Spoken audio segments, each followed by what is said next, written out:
Next up, arriving on Discovery Plus, on Monday the 10th of June, we have a new documentary series called Six Schizophrenic Brothers.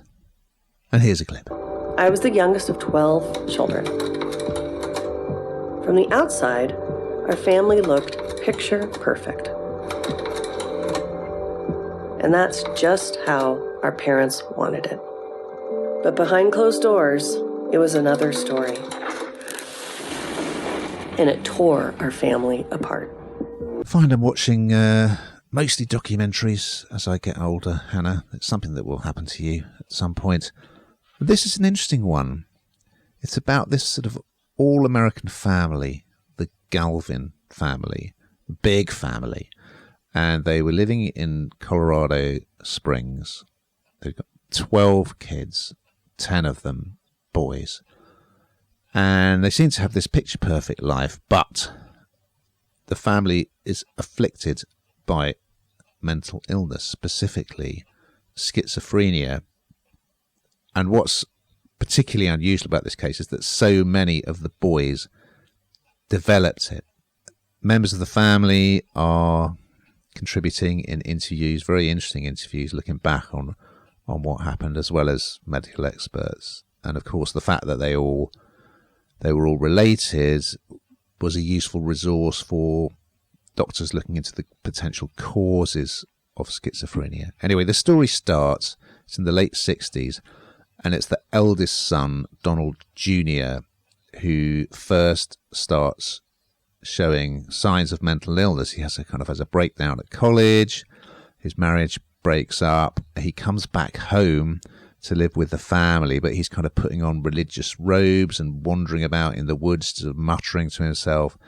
But because particularly the father is so concerned with his standing in the local community, he is reluctant to sort of let people know what's happening or kind of admit his son to a facility where he can get proper treatment.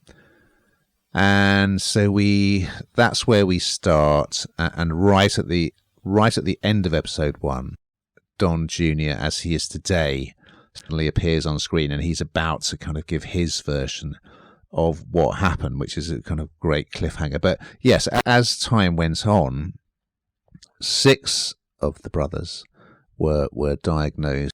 In one case, it really ended in tragedy, sort of murder, suicide. So it's a fascinating story. I mean, it's not really exactly a true crime documentary. It's more a story of a family that was torn apart by terrible mental health problems that have affected so many of them. So I did find it interesting. Hannah, what did you make of it? Oh, wow. It's so interesting, isn't it? I mean, I just can't, it's sort of, the fact that it's real, it's just, I don't know how many other people are suffering with schizophrenia, and it's not really fully understood. And I don't think I completely understood exactly how, this sounds ridiculous, but how much it can affect someone's life. And, you watch this, and this is kind of quite a picture perfect family with a kind of picture perfect life. And then one of the children starts acting a bit, differently, if you like.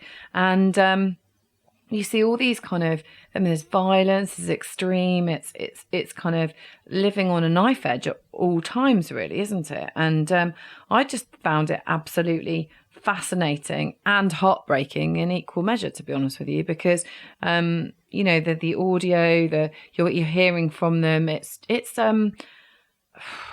I don't know, it's sort of, you think of, I don't know, arguing between siblings, and that's sort of normal, but this then gets worse and worse. It breaks the boundaries of kind of what's normal. And if you've all got that inability to perhaps control those emotions, how catastrophic it can be. So I found it massively fascinating, really, really interesting.